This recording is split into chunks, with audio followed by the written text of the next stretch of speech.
All right, well, good morning, everyone. Good morning. As we continue our study through the book of Mark, we come to a very interesting chapter. I don't know if you've read ahead at all, but chapter 13 is notoriously difficult. So hopefully, with God's help, we'll get some bearings on this chapter and come away with the intended response that He would have us to respond with this teaching. Let me pray as we'll get started here. Father, we ask that your Holy Spirit would give us insight and understanding in this difficult text. Help us to interpret it appropriately and respond to it with obedience and with love to you. So I pray that you would help us this morning in Jesus' name. Amen. A little bit louder. Okay. You got it? All right. Well, one of the problems with interpreting Scripture, this could go for any text, not just Mark 13, but is the problem of coming to it like you would in a conversation at a party or a get-together. And what I mean by that is we can often jump into a conversation without really knowing what's being talked about. Have you ever done that in a get-together setting where you overhear something and, oh, I know what they're talking about, and you jump in, and then a few minutes later you realize, I don't know what they're talking about, or it's not what I thought it was. And the same thing can be true when we come to the Scriptures. We can sort of jump in and overhear things as we read it and not really appreciate the context of what's being talked about. We think it's really talking about something else. And that often happens with this chapter. And it becomes all the more problematic when you consider that Jesus is talking about future things, which always tends to be complicated. And the question of when will these things be? And that's the title of our lesson today, taken from this very chapter. So let's read through this chapter. I'm going to read it. It's fairly lengthy, so bear with me, but I think it's good to have it before us as we look at the particulars. So starting in verse 1, and he came out of the temple. And as he came out of the temple, one of his disciples said to him, "Look, teacher, what wonderful stones and what wonderful buildings." And Jesus said to him, "Do you see these great buildings? There will not be left here one stone upon another that will not be thrown down." And as he sat on the Mount of Olives opposite the temple, Peter and James and John and Andrew asked him privately, "Tell us when these things will be. And what will be the sign when all these things are to be accomplished?" And Jesus began to say to them, "See that no one leads you astray. Many will come in my name, saying, 'I am he,' and they will lead many astray. And when you hear of wars and rumors of wars, do not be alarmed. This must take place, but the end is not yet. For nation will rise against nation and kingdom against kingdom. There will be earthquakes in various places, and there will be famines. These are but the beginning of the birth pains. But be on your guard, for they will deliver you over to the councils, and you will be beaten in synagogues, and you will stand before governors and kings for my sake, to bear witness before them. And the gospel must first be proclaimed to all nations. And when they bring you to trial and deliver you over, do not be anxious beforehand what you will say, but say whatever is given to you in that hour. For it is not you who speak, but the Holy Spirit. And brother will deliver brother over to death, and the father his child. And children will rise against parents and have them put to death. And you will be hated by all for my name's sake, but the one who endures to the end will be saved. But when you see the abomination of desolation standing where he ought not to be, let the reader understand. Then let those who are in Judea flee to the mountains. Let the one who is on the housetop not go down, nor enter his house to take anything out. And let the one who is in the field not turn back to take his cloak. And alas, for women who are pregnant and for those who are nursing infants in those days. Pray that it may not happen in winter, for in those days there will be such tribulation as has not been from the beginning of the creation that God created until now, and never will be. And if the Lord had not cut short the days, no human being would be saved. But for the sake of the elect whom he chose, he shortened the days. And then if anyone says to you, "Look, here is the Christ," or "Look, there he is," do not believe it. For false Christs and false prophets will arise and perform signs and wonders to lead astray, if possible, the elect. But be on guard.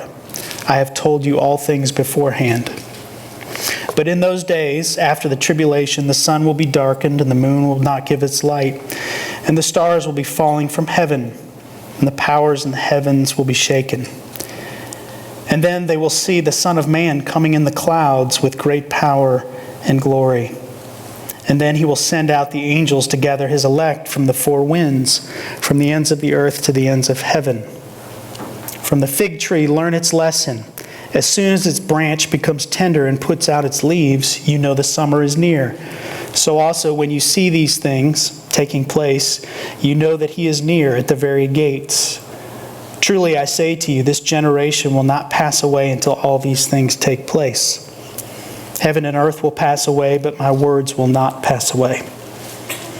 But concerning the day or that hour, no one knows, not even the angels in heaven, nor the Son, but only the Father. Be on guard, keep awake, for you do not know when the time will come. It is like a man going on a journey when he leaves home and puts his servants in charge, each with his work, and commands the doorkeeper to stay awake. Therefore stay awake, for you do not know when the master of the house will come, in the evening or at midnight, or when the rooster crows, or in the morning, lest he come suddenly and find you asleep. And what I say to you, say to all, stay awake. There's a lot in this chapter. The first thing I want to talk about is the importance of the context to even begin to understand this chapter rightly. And I want to highlight two interpretive keys for this chapter that are often overlooked when trying to make sense of it, and it creates all kinds of problems. First, you'll notice that Jesus teaches here in response to two questions given by his disciples. That's in verse 4, which is in response to Jesus' words in verse 2, which would have been sort of shocking, I guess, in the moment and in that context. But verse 4 says, "Tell us when these things will be, and what will be the sign when all these things are about to be accomplished." Well, Matthew, in his account, this teaching appears in all the synoptics, Matthew, Mark, and Luke. Matthew's account explicitly states what is implied in the other two in terms of these questions. Let me read from Matthew 24, verse 3. As he sat on the Mount of Olives, the disciples came to him privately, saying, "Tell us, when will these things be?" Okay, the destruction of the temple. "And what will be the sign of your coming at the close of the age?"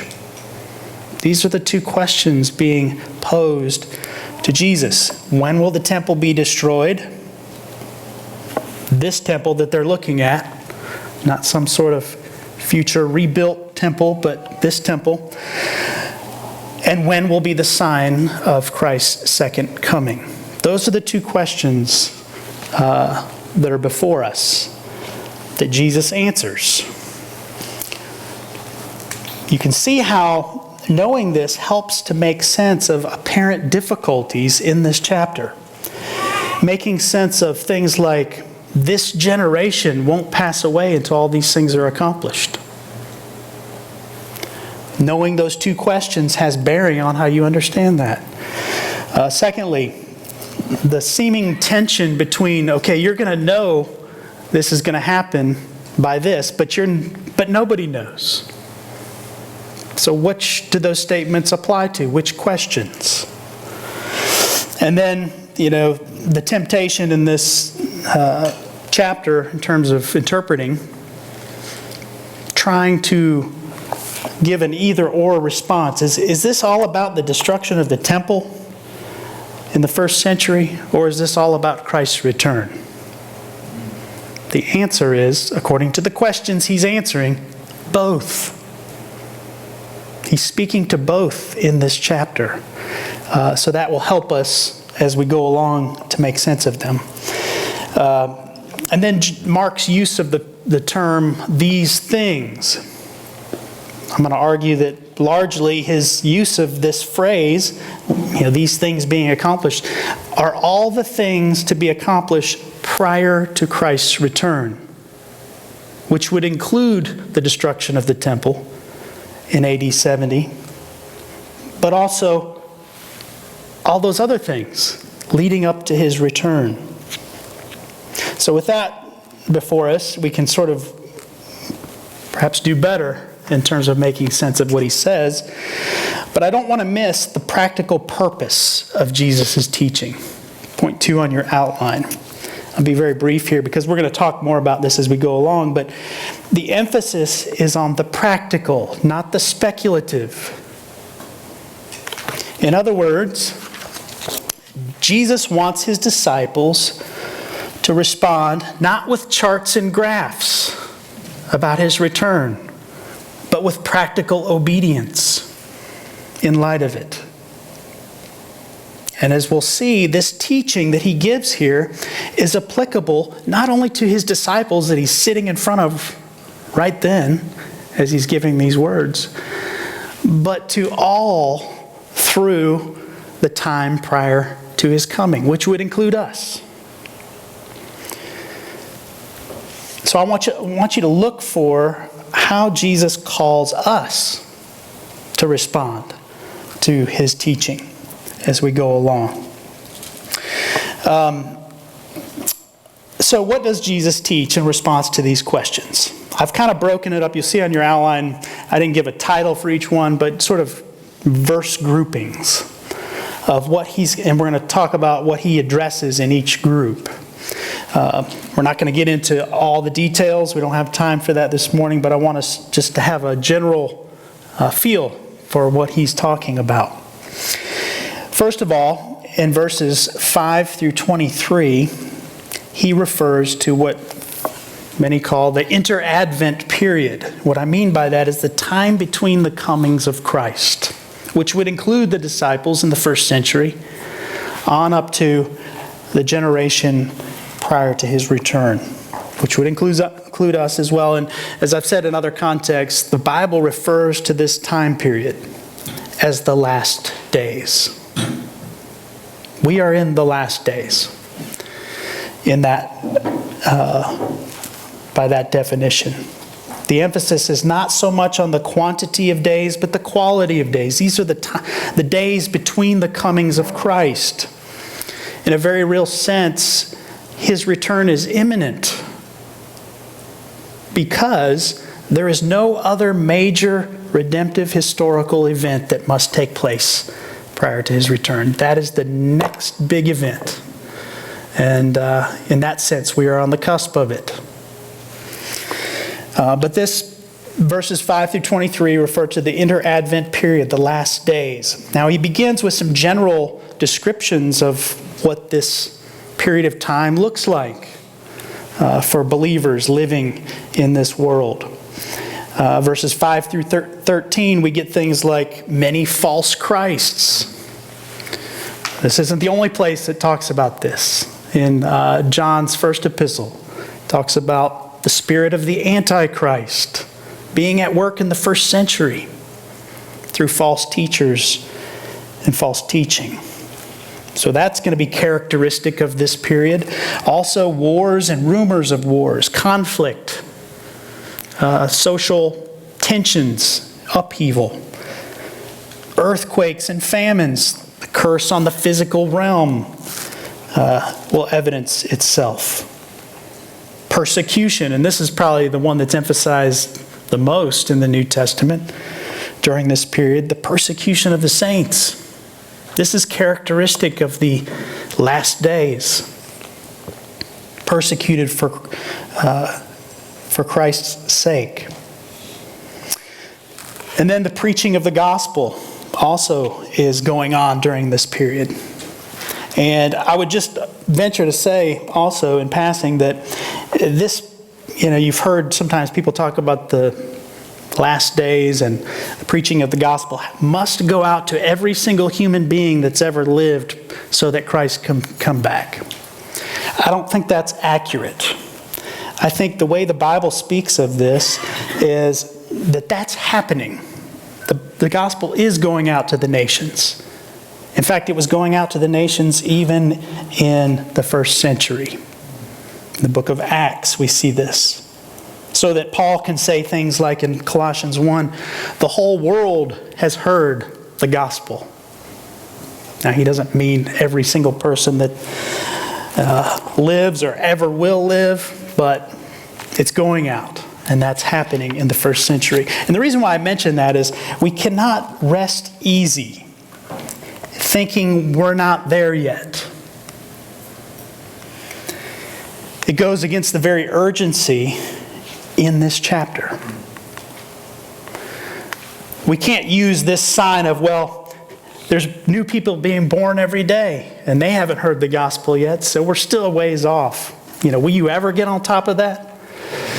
But you almost hear people talk about this gospel preaching to the nations as something that holds Christ's return hostage, so to speak. Like he can't return until XYZ happens, so we're good for now. So I want to steer us away from that tendency, because the very intent of this chapter is urgency. And think about it. To the first century. Urgency. So we need to avoid pushing all these things that he talks about to the future. This is characteristic of the entire inter-Advent period. He mentions also here the analogy of birth pains. Verse 8. This is a figure used throughout Scripture in the Old Testament. The prophets use it. But here it's used for tribulation and suffering prior to the birth. In this case would be Christ's return. Sort of the hope fulfilled. What we're looking forward to. So all these things will be going on until that day. One commentator puts it this way. For Mark's readers in Rome, harassed by the state and disturbed and confused by reports that they're hearing of turmoil, persecution, Jesus' word provided assurance that these events fall within the purpose of God. Their task, the disciples, is to be vigilant so as not to be led astray and to refuse to be disturbed by contemporary events, which are in God's control. How applicable is that for us? That would have been the comfort to them in the first century, which was full of turmoil. A government in power which is hostile to Christ and the gospel. But to be assured that this is part of the purpose of God. That I need to not be led astray in the midst of all that's going on. Be distracted. And to not be disturbed by contemporary events which are in God's control. Another practical point I want to observe here is that this is coming from another commentator. He says, the church's birth pains in tribulation will validate rather than annihilate its existence. What he means by that, I think this is a very practical point. The very nature of this analogy is the anticipation of something wonderful, rather than evidence of something terrible for the church. Isn't it easy to see all the hostility towards Christ and the gospel and his church and to conclude we're doomed? We can't expect anything good. Might as well crawl in a hole, bide our time until heaven, and have a defeatist, sort of despairing attitude. But if you think about it, that's not the point of that analogy. The point of going through birth pains is what's at the end of the process. Something wonderful. So much so that you forget all the pain that you endured.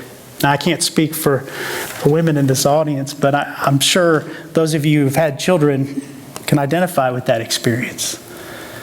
Something wonderful that makes it all worthwhile, whatever trouble has been gone through. The same is true for the church. So I want to challenge us to have that perspective. Don't have the defeatist, victim perspective. That there's only darkness to see. There is hope in the birth, in this case, the return of Christ. Verses 14 through 23, which is sort of a subset of these verses that we sort of looked at some general characteristics of the last days. Now here he's focusing in on something specific related to the first question that the disciples asked. When will the temple be destroyed? He just said that it would be. And he makes reference here to the abomination of desolation. This is a reference to Daniel chapter 11, also some verses in chapter 12. What's interesting about that passage is that the temple was destroyed during the intertestamental period in 168 BC by Antiochus Epiphanes. So there was initial fulfillment of this destruction and the desecration of the temple, but it wasn't ultimate. Here we find Jesus talking about the temple that's standing before them now will be destroyed. Luke's account sort of brings this to bear in terms of the military involvement. Luke says, when you see armies surrounding Jerusalem. So when he's talking about the abomination of desolation, he's focusing in on this temple in Jerusalem. Armies will be surrounding. He makes reference to geographic things like fleeing to the mountains, which surrounded Jerusalem. These things actually happened in 70 AD. Rome destroyed the temple using military force under Vespasian and Titus, the military ruler of the time, who would later become emperor. And the early church fathers, I'm talking the first 3 centuries, understood this reference in Mark 13 to refer to that destruction in 70 AD. So he's addressing that first question with this. But don't miss the application. Once again, the practical thrust of this chapter. Throughout this section, he's mentioning the false Christs. We might call them antichrists as part of this event in 70 AD, but in general, during the last days. And the New Testament talks a lot about this in the epistles. Beware of false teaching. False teachers will rise up within the church even. Not just from without, but from within. We need to be on guard. So my question for us is, as we live in the last days, how will you be on guard? How does one do that? Perhaps many ways you can answer this practically, but generally speaking, we need to know the Scriptures. We must know the Scriptures, what Christ has said about these things, so that we're not led astray, because that's the danger. We have to know the truth to detect the lies. That sounds very simple, but in the day-to-day grind of life and the opposition, it's easy to quit reading. It's easy to look at what's being said out there. And you start to draw a lot different conclusions than the hopeful ones that we see in here. So we need to be in the Scriptures. And we need to know the times in which we live. These things, as I've said before, are now. Don't be duped into thinking this is all for future generations to be concerned with. They were relevant to Jesus' disciples as he's taught them. Why would he tell them to be on guard if it was irrelevant to them? Something from the distant future. And then another way we can be on guard is to pray the Scriptures. Know the Scriptures and pray them. In Luke's account, he exhorts the disciples to pray so that they may escape these things and to stand before the Son of Man. And I don't think he means so you'll be exempt from experiencing these things, but you will escape being led astray in the midst of them. That's what he's talking about there. So knowing the Scriptures, praying the Scriptures, knowing the times in which we live, and know our need for endurance. You know, it's easy to feel weary in these last days because of the opposition, because of the negative message we hear day in and day out. You know, we often complain of our lack before God. But do we ask for Him to help us? Do we ask for endurance? Or do we just merely say, I know I need to endure, but I'm failing here. Endurance is hard. Life is hard. I don't know if I can make it. And we never turn the corner to saying, God, I need endurance from you. You know, He's called the God of endurance. In Romans, I believe it's Romans 15. He's the God of endurance. He's the fountain of enduring strength. Ask Him for it. We need it. Verses 24 through 27. This gets to the second question that was made explicit in Matthew's account, but implied here, regarding His second coming. Verses 24 through 27. Immediately after what he just talked about, he says, these things will happen, and the Son of Man will come. Now, he doesn't necessarily, when it says after these things, it doesn't necessarily mean immediately, like the next minute after these things occur, this happens. It's kind of like if you think of a classroom setting and the professor says to his class in the first day, going over the syllabus stuff, on such and such a day, we're going to have the midterm. And then after that, we're going to have the final. Does he mean the final is going to be on the next day after the midterm? Or could there be some time in between? And that's kind of how Jesus is speaking here, which is not uncommon in these types of texts regarding last things. This language he uses here, cosmic upheaval language, things like the sun being darkened, stars falling from the sky, things being shaken. These are all images drawn from the prophets and how they speak. Sometimes it's used to describe things other than the return of Christ. God's going to judge. He's going to bring the Babylonians in and destroy Jerusalem, and the people will go into exile. Language like this is used sometimes in those contexts. But here, we know it's referring to the return of Christ because the emphasis here on the visible return and this gathering of the elect from the four winds, the final harvest of the earth. So we know he's talking about the return of Christ here. And this language also refers to, like in the Old Testament prophets, the coming of God. Maybe he's coming in judgment. He's coming to do business with his people and with his enemies. This is a theophany. When God comes to judge and to save. And this kind of language is often used to describe that. It's just everything is turned on its head because of the significance and the power of this event. So it's here used of the return of Christ.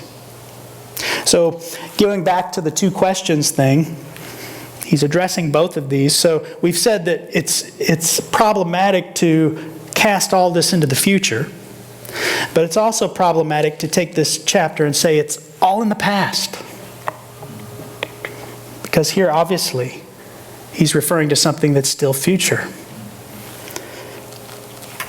And there's people who have interpreted this chapter as if it's all past.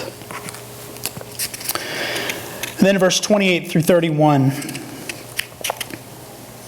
he makes reference to, he uses the fig tree lesson, in terms of knowing the signs that summer is near.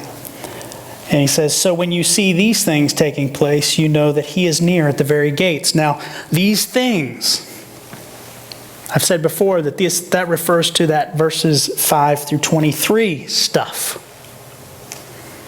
And we know that's the case, that it can't refer to his second coming, because what does it say? When these things take place, he is near. He's not here yet, but he's near.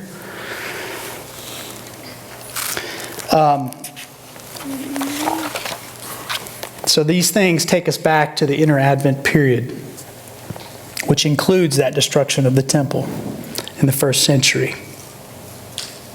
Now, knowing that helps us with this reference to this generation in verse 30.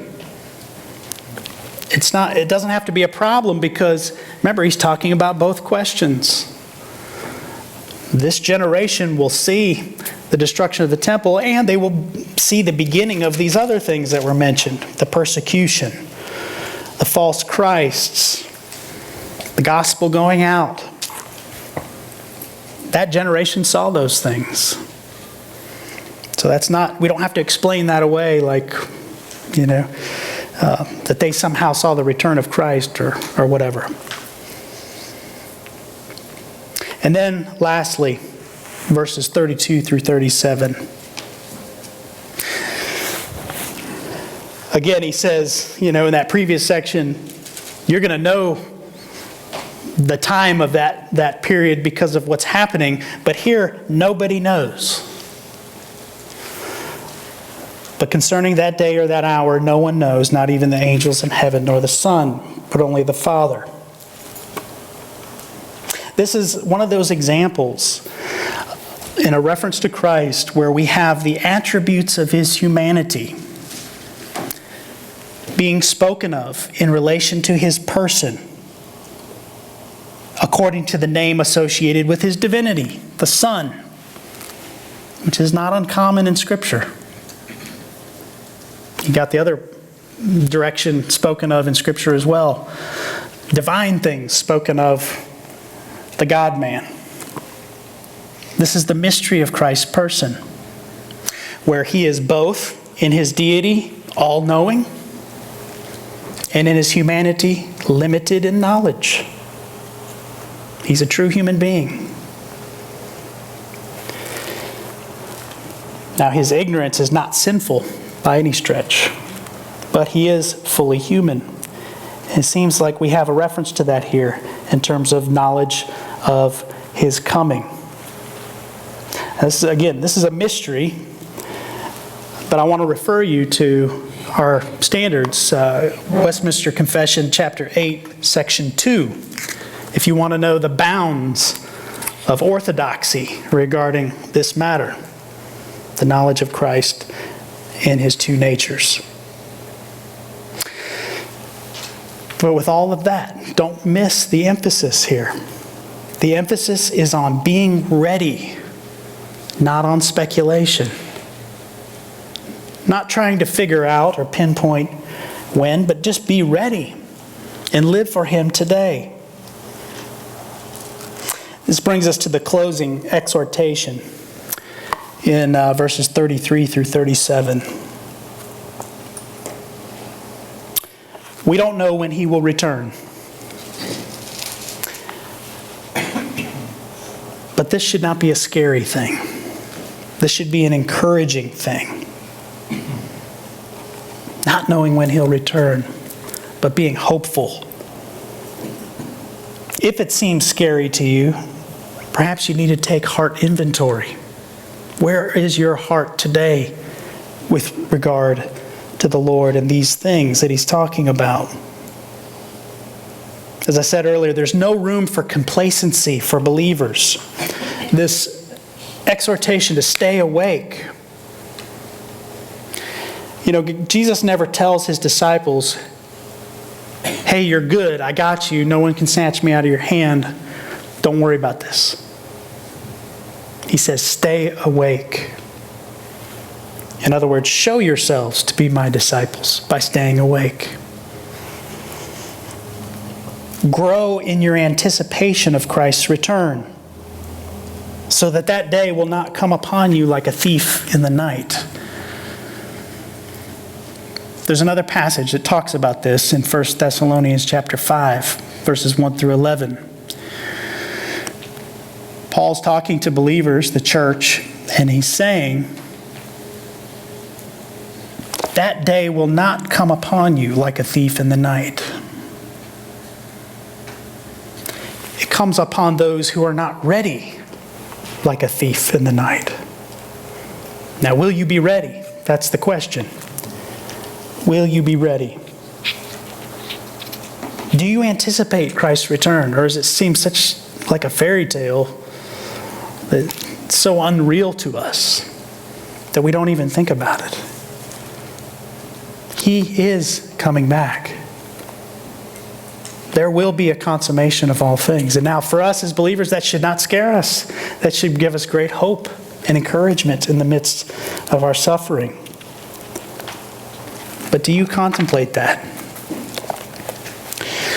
Before I close, I just want to mention a few obstacles to this exhortation to stay awake. You could come up with many, I'm sure, but here's just a few to consider. One obstacle to staying awake is misinterpreting the delay of His return. Seeing, He hadn't come back for 2,000 years. Maybe He won't come back. That's what 2 Peter 3 talks about. Those who, when is He coming? The world's going to go on like it always has. And what was Peter's response? That's what they said before the flood.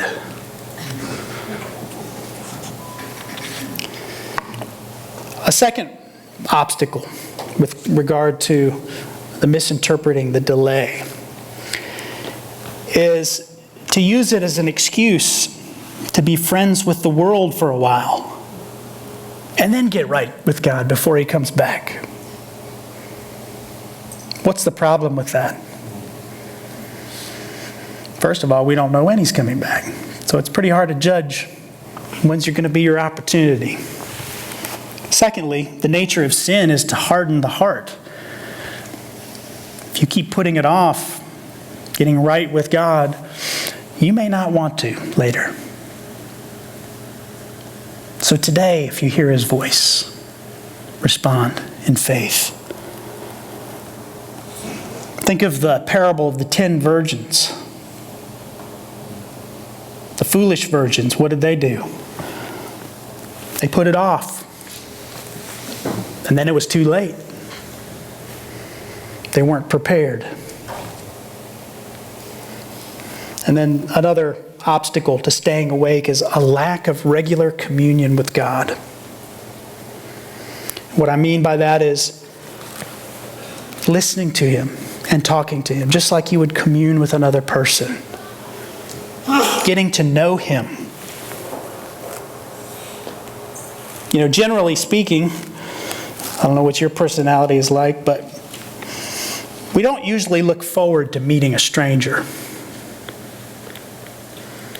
If Christ is a stranger to you, to that degree, you will not look forward to His return. You will not think about His return much. Who is Christ to you today? And how will you respond? And using the question from the text, verse 36, what will He find you doing when He returns? Let's Let's pray.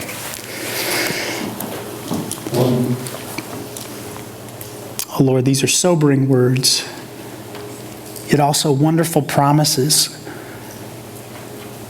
that we look forward to.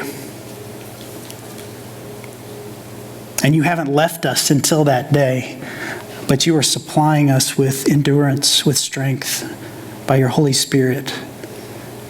Lord, produce that fruit in us, that we would stand firm for Christ and the gospel and even rejoice and sing your song even while we are in a foreign land, away from our true home.